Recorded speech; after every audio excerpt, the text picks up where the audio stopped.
And one of our favourites, Benny Elias, has joined us in the Triple M studio. Benny, thanks so much for your time this afternoon. Pleasure, Gus. Always great to talk to good people, and I know the three of you quite well, actually. So it makes life very easy. Mate, we love you as well. So let's talk about your career, the hero that you had either growing up or that you played with, or a hero perhaps out of the game as well.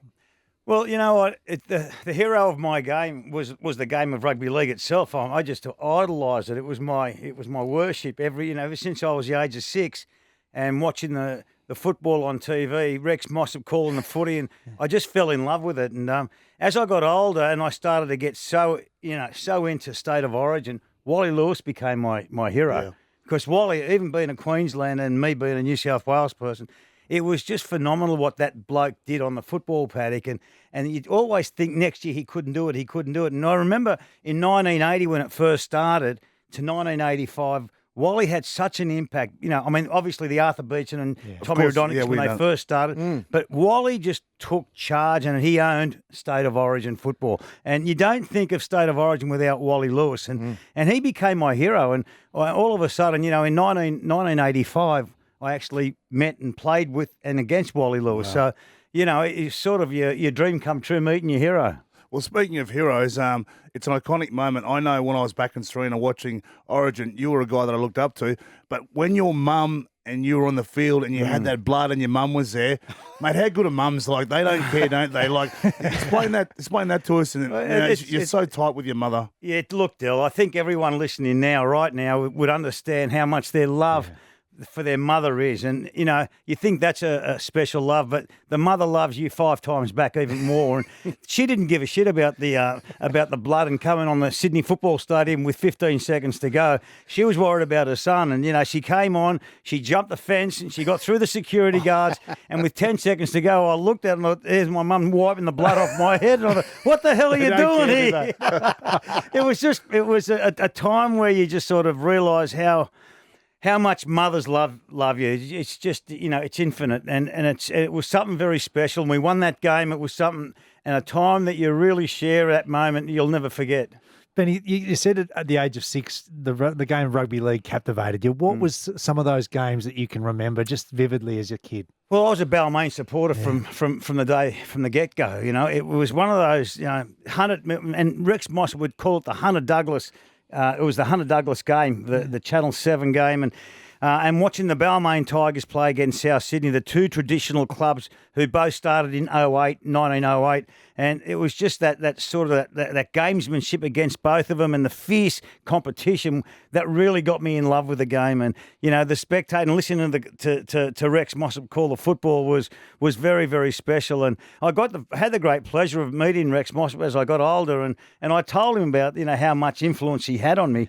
And he was overwhelmed and thought, mate, and I said, I wouldn't be just the only bloke. There'd be thousands of people who, you just sort of went into their lounge room and listened to, you could see him. And another bloke that had a big impact was Frank Hyde, who was a radio. Yeah, for 2SM. So what we would do, my brothers, I have 3 other brothers, us boys would get in the backyard and superimpose the blast the 2SM Frank Hyde calling the footy on, and we would play footy in the backyard, and it was just so much fun, and we could picture what they were calling, and that was a very special. Now when you look back at it, it was so special that it was the making of falling in love with rugby league. I remember radio listening, because you can obviously make the game even bigger or better in your own head rather than watching it, and that's why I think Jim Maxwell with the cricket, with Frank Hyde, it's high, it's low, it's right between the posts, all that type of stuff. You remember it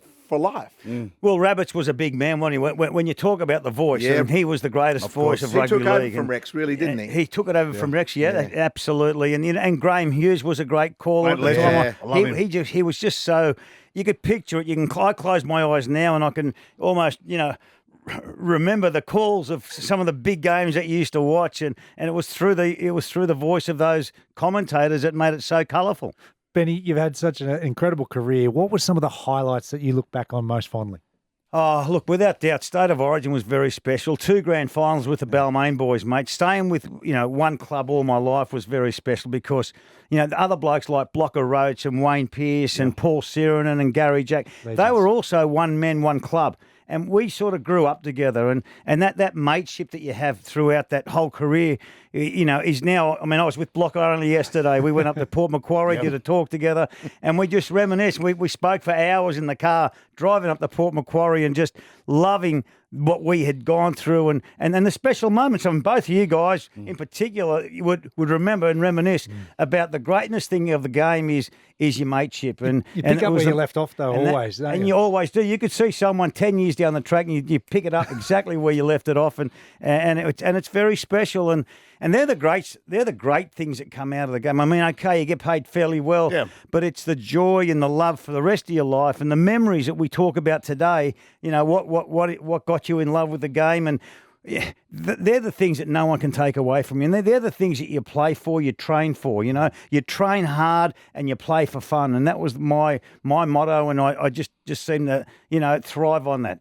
I know you had a lot of big stars, and obviously yourself, you're one of the great players. But I remember also not so much the high profile players like Mick Neal. There wasn't much of Mick Neal. Yeah. You got to go like Kerry Hemsley. 60 kilos. Yeah, Mick Kerry Neal. Hemsley, like he was an absolute weapon. Like these guys too, and mate, Hardwick. You love watching these guys. Well, Del, you guys are saying it now. You're mentioning those players who weren't the superstars, but were the backbone of your side. But mate, as mates, they were just as equally as good mates as Wayne Pearce and Blocker Roach are today. That we still reminisce. We have reunions where you go back and you reminisce and you think about how great life is and how great we were growing up. I wouldn't change our era in the 80s and early 90s for today's game. I mean, it was the mateship and the special of just playing the game. I would have played for nothing, I would have. I'd have played for nothing. You didn't tell them that when you were negotiating your contract. No, it was.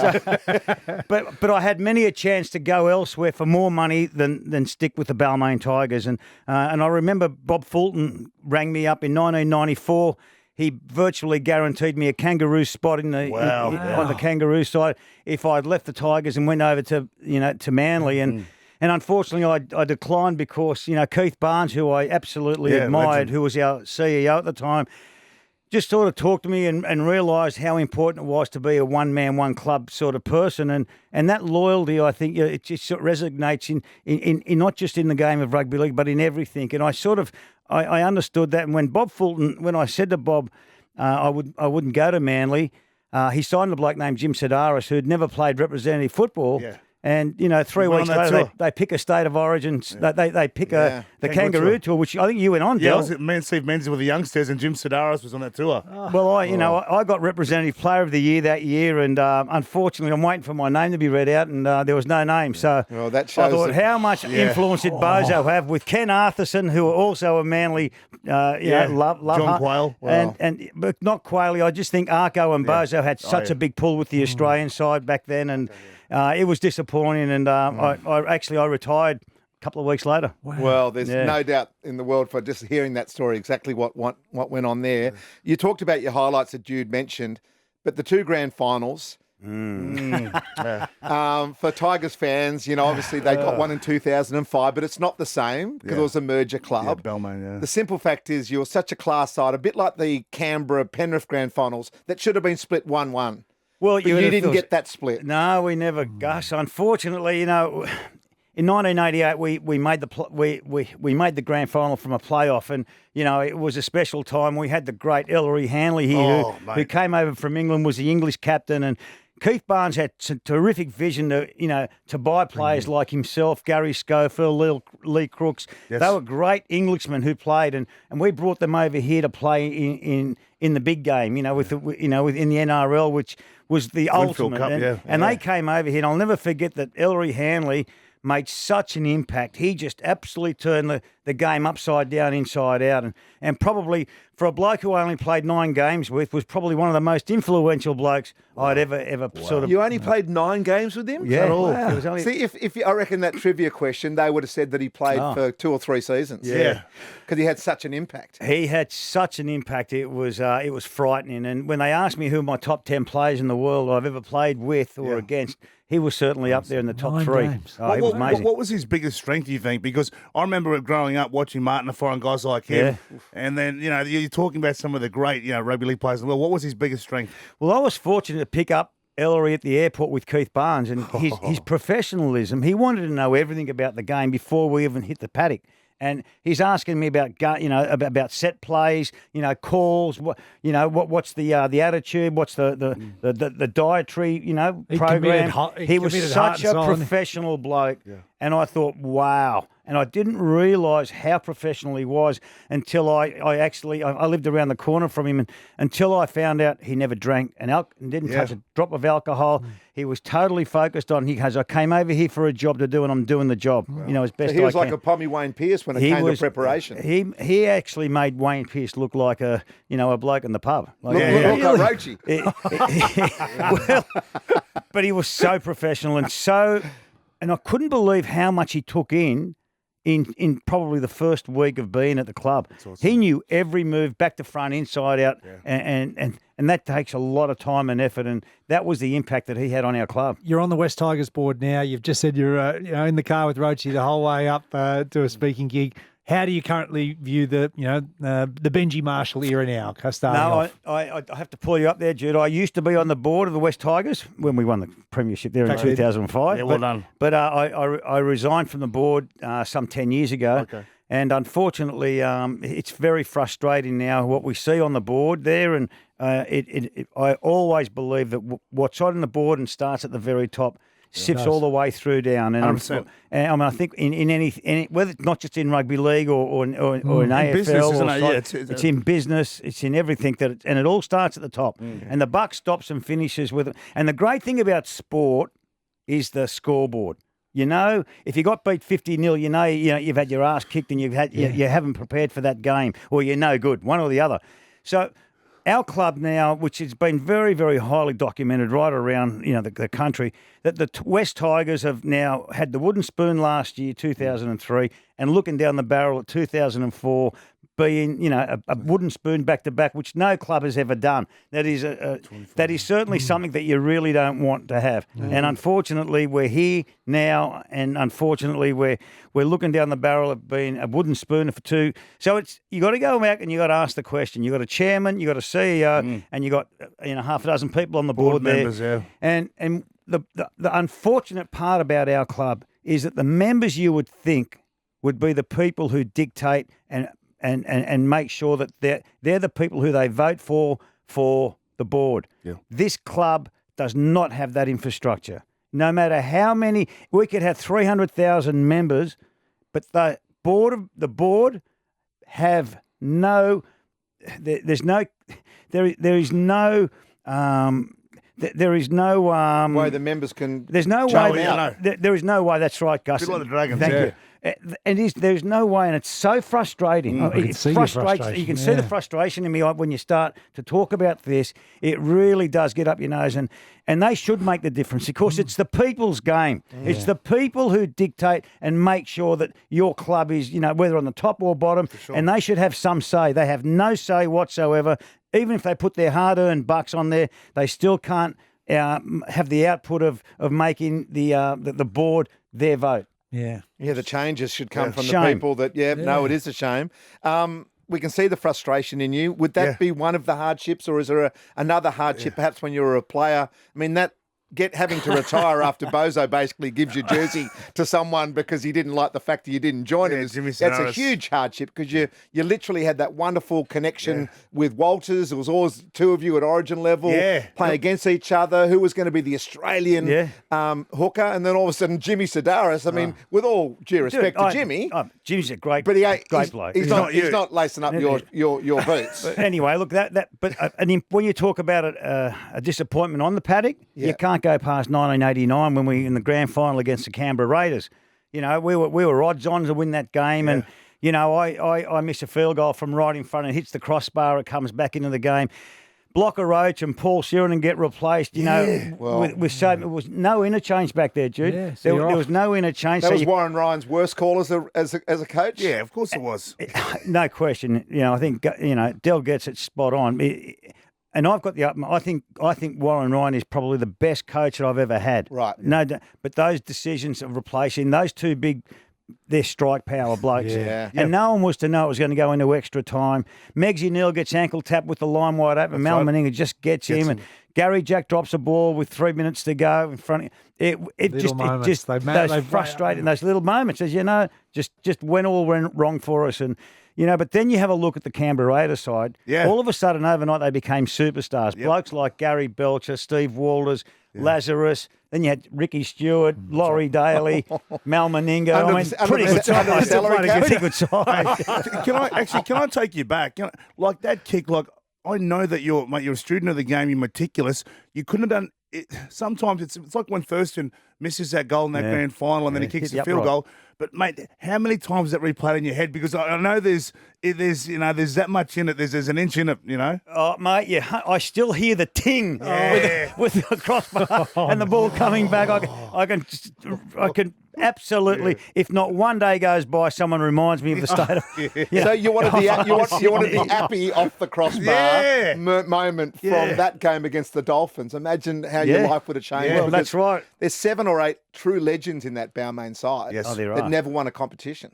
100%. And that is the greatest, when you talk about disappointments, it's not sharing. I mean, Dill, you both yourselves. Over 3, mate, yeah. Yeah. Well, we give him 2.5. We give him half for the Super League. Half for Super League. You can't. You can't. There's the categorical. It can't be us saying it. Dill, Benny Elias said you can't take 3, mate. We got to beat what's in front of us. So he got 2.5. Jude got 2, but they both played. And you got none. I got none. I watched them all, though. I did watch them all. We've got a lot in common, Gus. We haven't won a premiership, all right? I did watch you win plenty of footy matches. So like Dill said, just that moment that you get reminded of all the time. Because people who are Balmain supporters are feral, passionate, love it, don't they? They love it. You spot it. Not love it, that's their life. And when you talk to some people on the street, you think, my God, how does he or how does she remember those statistics? Yeah. Like you think, these people make it their life, and we don't realise as sports people how passionate the supporters are, and there's no more passionate than Balmain Tigers. And the Balmain people, they just loved. They couldn't wait to get to breakfast when they go to work on Monday morning to talk about the footy, and go, and that was part and parcel of their life, and you don't realise how much of an impact you have on people's lives. So respectfully, when they say hello to you and they start talking, you always say hello, and and you always give them the time, because they are the people that make the game. Benny, speaking about making the game, you're one of the first players that I saw that had businesses outside. Mate, you had that phone company. I remember going, Ben Elias not only plays for Australia and plays for Balmain. I remember the phone company you had. How did that start? How did you get into it? Very, very, it's a very wild story, because I used to work for a radio station, 2GB, to sell radio time. When you were playing? When I was playing. After? No, whilst I was playing. Mate, you'd open the door, you'd say, it's Benny Elias here, and you'd talk to the CEO of Tooheys. Not up in Brisbane. No, not in Brisbane. That slammed the door in your face. Brisbane. No, I wouldn't be ringing up 4X and saying, mate, it's Benny Elias here trying to see you some advertising. But I sold advertising, and, mate, one lead, and my boss really did not like me, and he never gave me a lead for 2 years whilst I was... But there was this one lead, he said, for $3,000, this bloke wants to spend some money out west, out at Campbelltown, and the offices were in the city. It was an hour and a half drive, and I thought, what the hell? No way. You've given me one lead, and this one lead happened to be a company that had paging services, the old beep pages. Yeah. Well, this bloke all of a sudden got an introduction from Optus came into the country to say, mate, we're going to give you the license to sell mobile phones.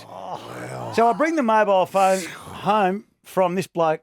He says, I'm on the radio with Hollywood and Zorba, who were calling the footy back there in 2GB days. Legends. So they were kind of. I brought the phone into the studio, and I told Zorba, you can make mobile phones here without no cords. And he goes, bullshit. There's no way. I said, mate, you can be on your boat, you could be in your car, and you can make a phone call. Wow. And for all those young kids out there who got no idea what I'm talking about, all of a sudden, overnight, became, the old Maxwell Smart with the shoe phone. Yeah.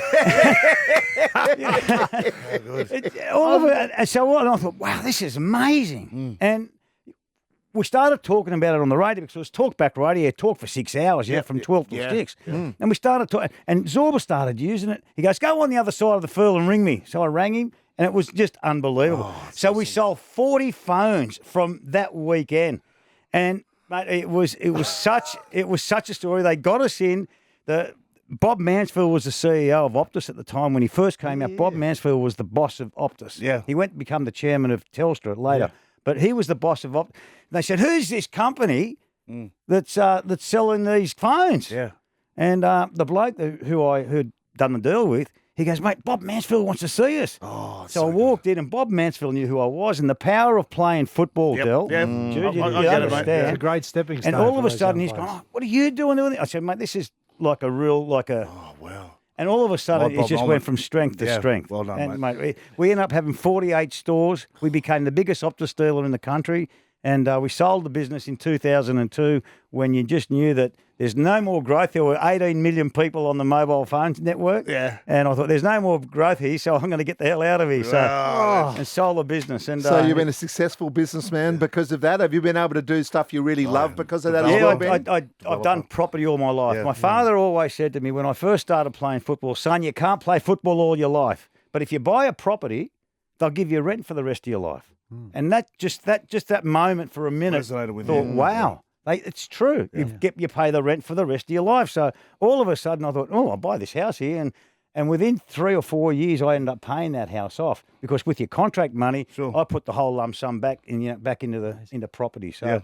And believe it or not, I got most of that property still today. That's Good awesome, on you, mate. Benny. You know Well, the- mate, it's yeah. an absolute pleasure talking to you. It's a Thank pleasure. you. Thank you so much. The hero, highlight, and hardship. We could talk all day, but thanks a Legend. lot, Benny Elias. My pleasure, and I am a very, very big fan of Triple M. And as I told you boys just before I got on here, that I did know Rod Muir, who was the founder of 2 Triple M. Yeah, and, so you went out to the Bondi Studios. Bondi Studios, With, and mate, he was a tragic loose Balmain. days. Mate, I ended up calling my dog Muir because Rod actually had a litter of